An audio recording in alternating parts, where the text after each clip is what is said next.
Добро вечер во централното издание на вестите. Еве ги настаните на денот. Констатирана оставката на Таравари. Ресорот здравство останува во вреди. Мицкоски чека предлог. Треба да се задржи онаа структура во владата во која што функционира до сега. Уставен застана зад граѓанскиот сектор. Укинати одредбите кои предвидуваат драконска квота потписи за независните кандидати на изборите. Законодавецот во најскоро можно време треба да пристапи и да ја пополни оваа правна празнина. Навистина израдува една ваква одлука во која што се овозможи, комплетно учество. Параф на договорот со Велика Британија за 2 дена во Лондон. Од 6 милиарди евра, првично ќе се искористат 2 за проекти. Мислам дека 22 мај е датум кој што долго се споменува македонската историја. Синдикалната кошничка во мај скокна за 1200 денари. Најмногу поскапеле храната и пијалаците. Матурант од Струмица пронеден мртов близу склад за дрва. Немало траги на насилство. Обдукцијата ќе ги утврди причините за смртта.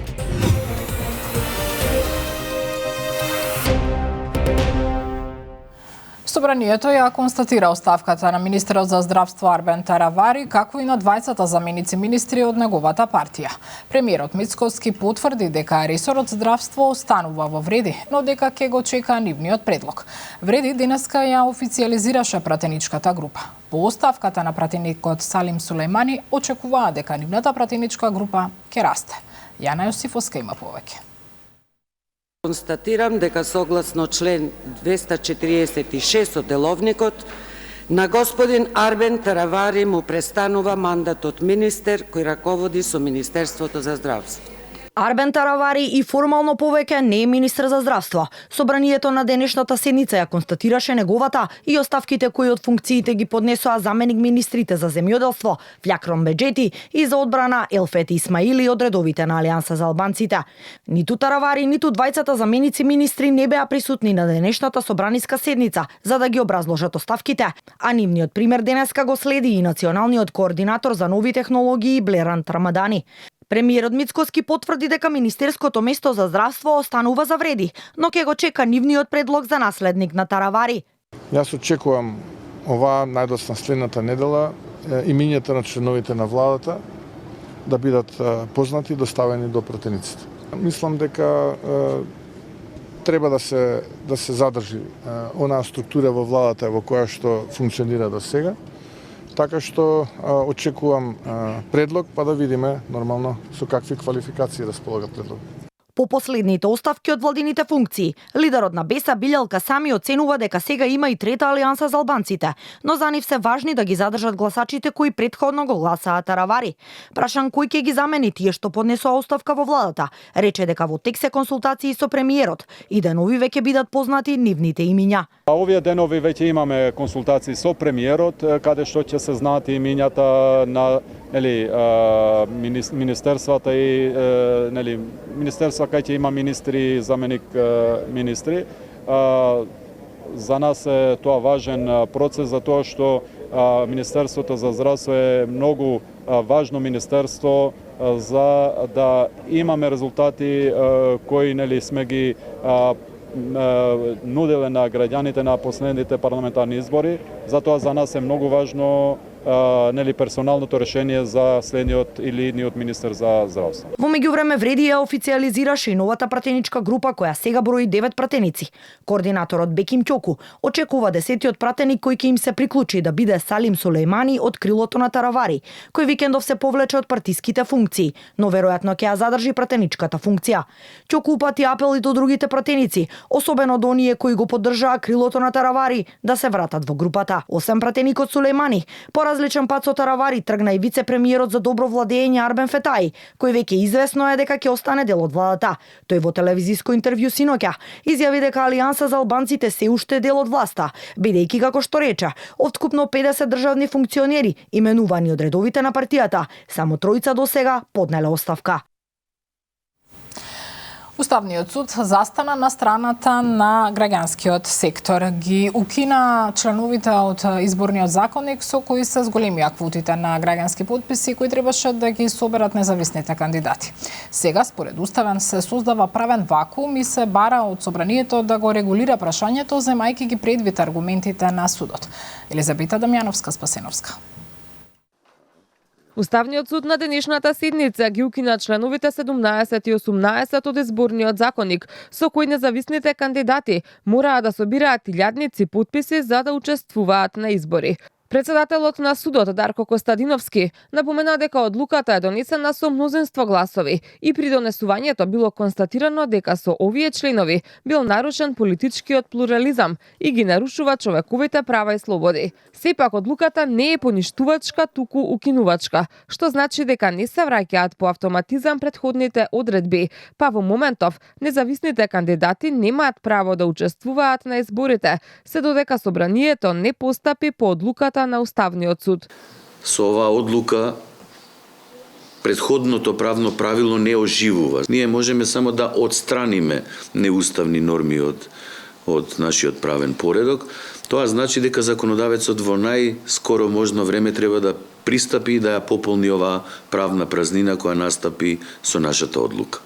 Во спротивно, евентуално непостапување на законодавецот би значило дополнителна повреда и дополнително стеснување на основните слободи и права на човекот и на граѓаните. Костадиновски нагласи дека донесувањето на двата члена било донесено во скратена постапка, непосредно пред изборите лани, поради што судот добил впечаток дека измените се направени исклучиво во корист на политичките партии. Иако до локалните избори има помалку од 6 месеци, председателот на Уставен смета дека има доволно време материјата да се регулира. Неспорен факт е дека меѓународен стандард дека во изборниот законник препорачливо е да не се чепка 6 месеци најмалце пред изборите.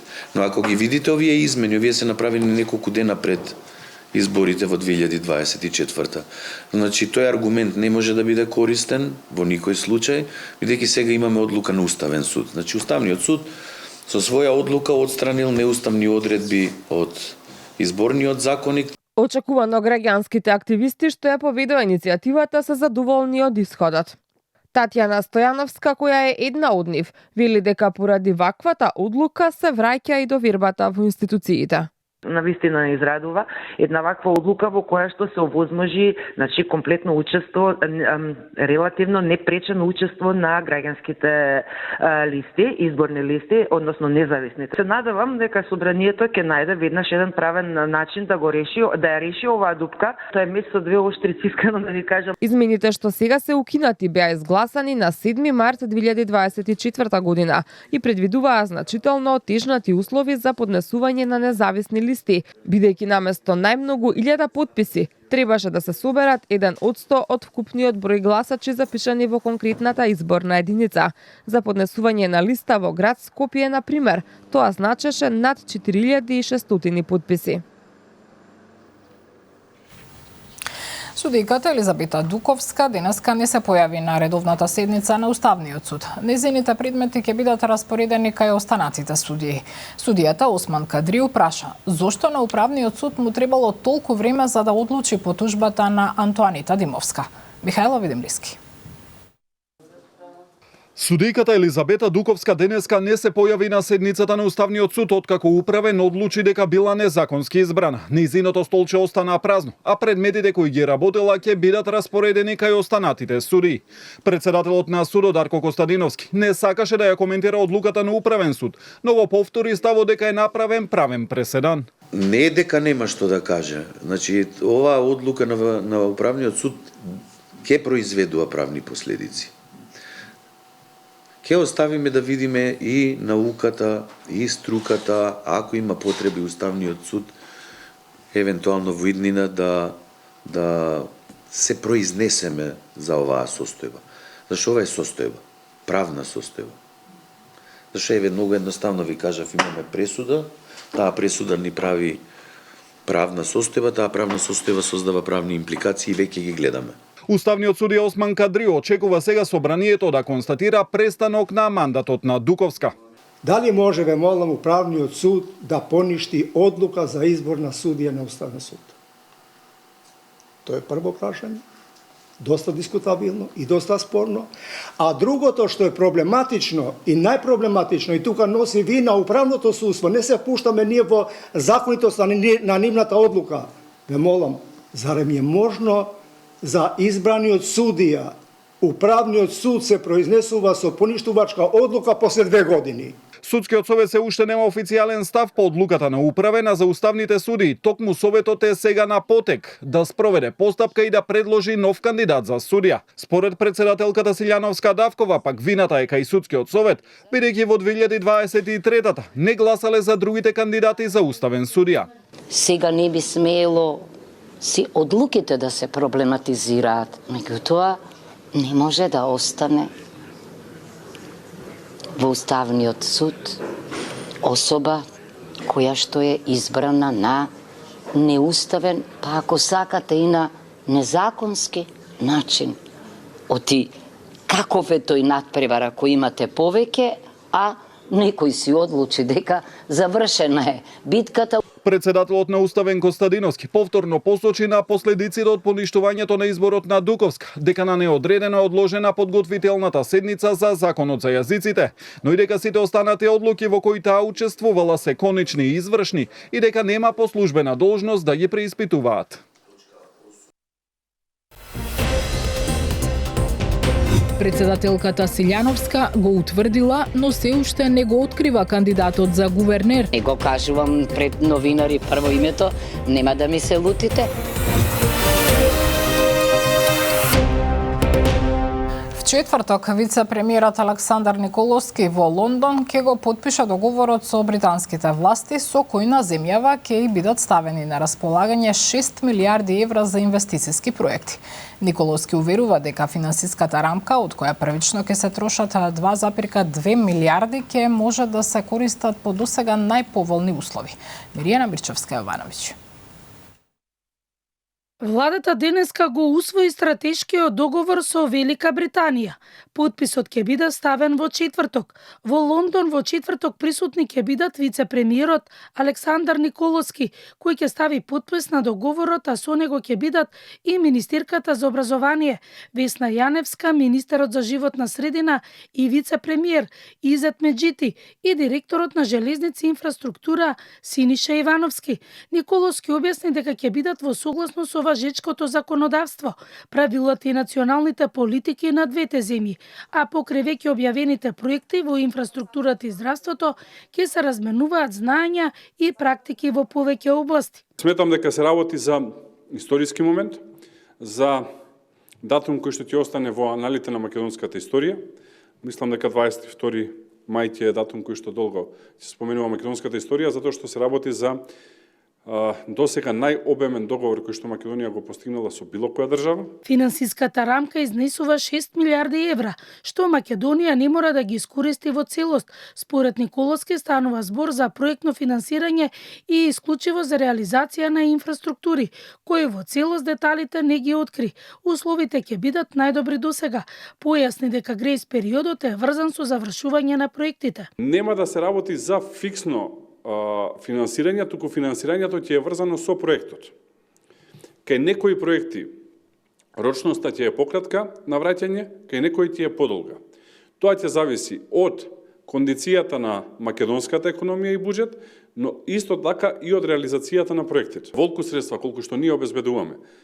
Во моментов ни една друга меѓународна финансиска институција не е во можност воопшто да ги понуди на Македонија, без разлика на колку години би се враќале, која каматна стапка и така натак. Првичната рамка е 2,2 милиарди евра, пари со што ќе се гради пругата Табановца-Гевгелија и ќе чини околу 2 милиарди евра, додека останатите 5 проекти во здравството и образованието ќе чинат 200 милиони евра.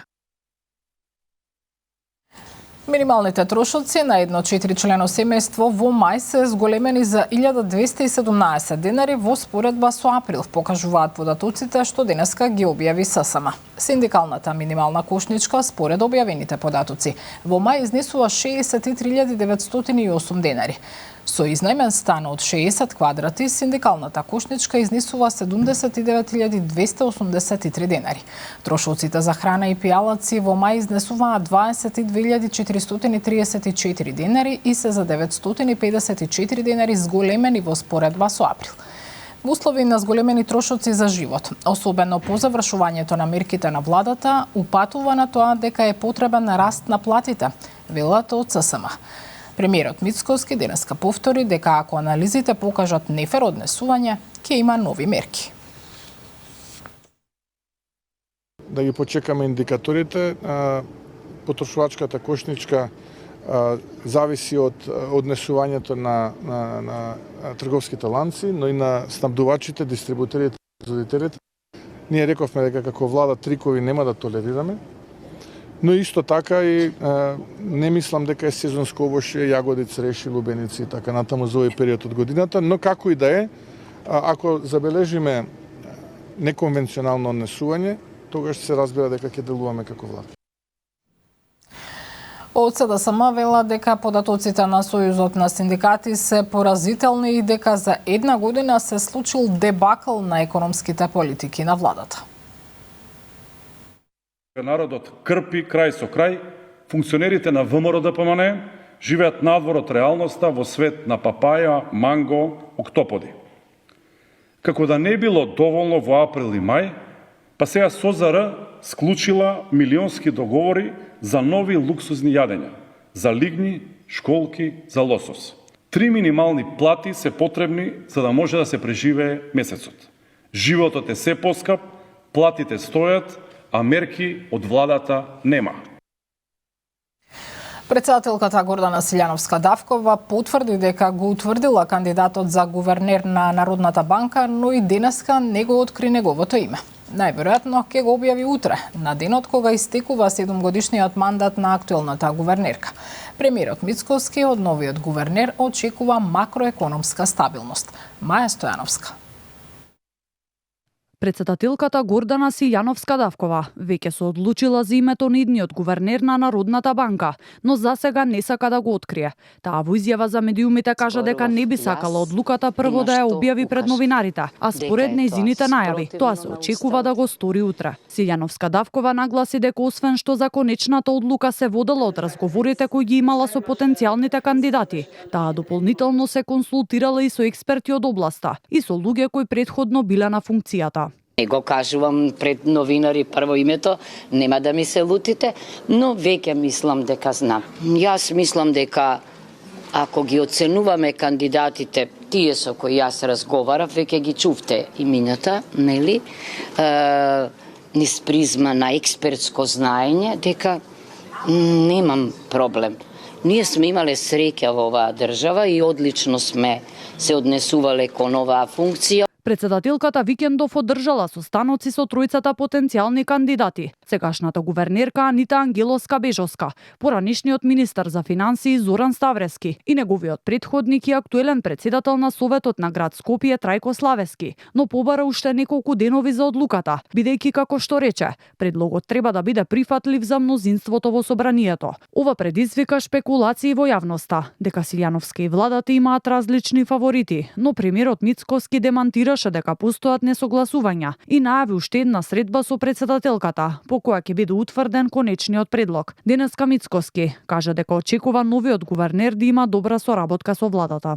Очекува макроекономска стабилност, да биде драйвер во позитивните економски текови, да соработува со позитивните текови кои што ги генерира и политики владата, така што да почекаме да видиме кој ќе биде предлогот во собранието доставен од страна на кабинетот на председателката.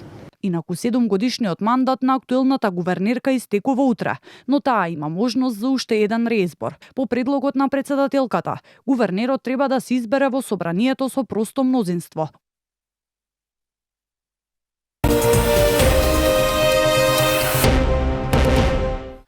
Безживотното тело на 19 годишен матурант вчера напладне е пронајден во нива на влезот во Струмица на локацијата позната како Крива река.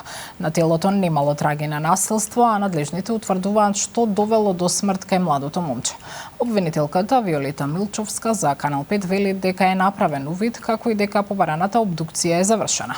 Од судска медицина пак велат дека прават и токсиколошки анализи за да се добие појасна слика за причините за смртта.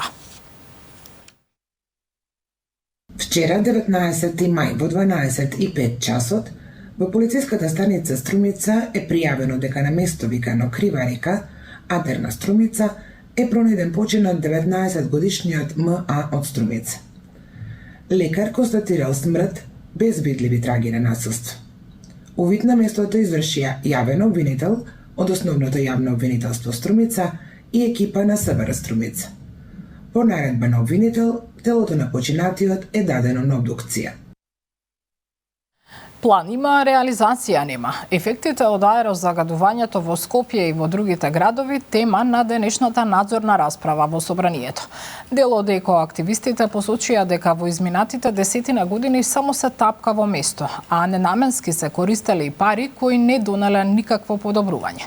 Јорданчо Цветановски. Само околу 2 месеци во годината жителите на Македонија дишат чист воздух во градските населби. И тоа само во Кочани, Миладиновци, Охрид и периферијата на Битола, кажаа дел од екоактивистите на денешната надзорна расправа на Собраниската комисија за здравство. Освен што загадувањето зема човечки животи, познавачите велат дека трпиме сериозни финансиски загуби поради неквалитетниот воздух. Вкупниот број на починати од ковид во Македонија во периодот од 2020 заклучно со мај 2025 е 9976 лица. Значи помалку од 10.000 наши сограѓани, но доколку ги компарираме годините и обемот, ќе мислам дека е јасно да заклучиме дека бројот на починати од аерозагадувањето е далеку поголем. Економската штета од аерозагадувањето изнесува меѓу 600 милиони па до 1 милиарда евра годишно. Во однос на најголемите трујачи, анализите на екоактивистите покажале дека согорувањето на нафта и мазут, огревното дрво и сообраќајот се трите најголеми предизвикувачи на аерозагадувањето во Македонија. Доминантно е загадувањето со биомаса, гориме земјоделски отпад, гориме градинарски отпад, но за жал и секаков друг вид отпад. Тој извор или тој маркер на загадување, бидејќи ние го препознаваме загадувањето преку поврзаноста на хемиските елементи, сличен маркер на загадување се јавува и кај домакинствата, што значи или малите индустријски објекти, малите ложишта, и тие исто така го користат, за жал, согоруваат отпад. Инаку, според Европската агенција за животна средина, во 2022 година, поради хронична изложеност на аерозагадување, прерано починале 3600 македонски граѓани. Во Скопје пак, според проценките на активистите, 1200 луѓе годишно умираат како резултат на загаден воздух, а УНИЦЕФ проценува дека 11,6% од смртните случаи кај новороденчињата под една година се од аерозагадувањето. За неполни 5 месеци годинава Царинската управа поднела 85 кривични пријави. Најголем дел од нив при сузбивање криминал со половни возила. Во одредени случаи се избегнувале давачки и од 30.000 евра. Сандра Спасовска. За неполни 5 месеци Царинската управа поднела 41 кривична пријава против 32 правни и 118 физички лица за нелегално внесување во државава на 140 половни автомобили. Преку избегнување на плаќање на царинските давачки, буџетот само во овие случаи бил оштетен за речиси 240.000 евра. На брифинг со новинарите, директорот на Царина Бобан Николовски, образлагајќи детали во врска со одредени случаи, рече дека во нелегалните активности биле вклучени шпедитори, царински службеници, а во еден случај при увоз на возило Мерцедес и полицаец и нотар. Царинската постапка била лажно завршена со помош на внатрешни лица, без реално да се платат увозни давачки. Извршени се незаконски заверки и регистрации без проверка во системите. Форензички докажано, фалсификуван потпис и печат на фирма која воопшто не била поврзана со увозот. Возилото е запленето, а против 9 лица е поднесена кривична пријава за повеќе кривични дела. Од Царина велат продолжуваат со работа бидејќи се сомневаат дека вакви криминални активности со истите шпедитори има и во други случаи. Николовски вели од почетокот на годината досега бележат раст од 17% на наплата на данок на моторни возила. Применуваме сеопфатен пристап за спречување на криминалот. Ги зајакнуваме сите капацитети и внатре и на граничните премини и на оние најфреквентните и на оние со најмал сообраќај, при што ги спречуваме обидите за кријумчарење. Инаку од почетокот на годината досега вкупно има 85 кривични пријави. Дел се за злоупотреба при увоз на месо, масло за јадење, злоупотреби на службената положба.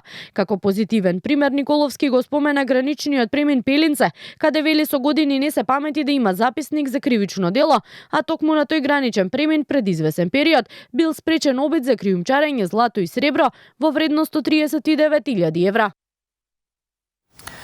Во Министерството за надворешни работи денеска се одржува третиот форум за културна дипломатија во организација на кабинетот на поранешниот председател на државава Ѓорѓе Иванов.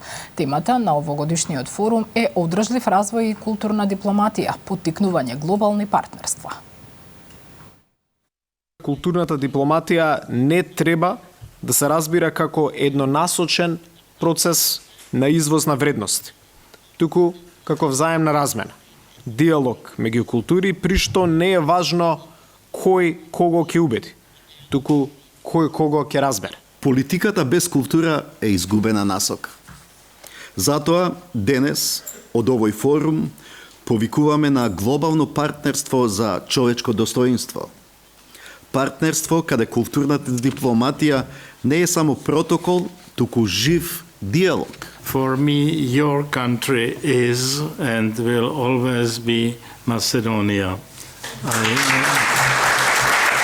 I can also understand the frustration of Macedonians when they hear promises given to Ukraine to accelerate its accession talks with the EU.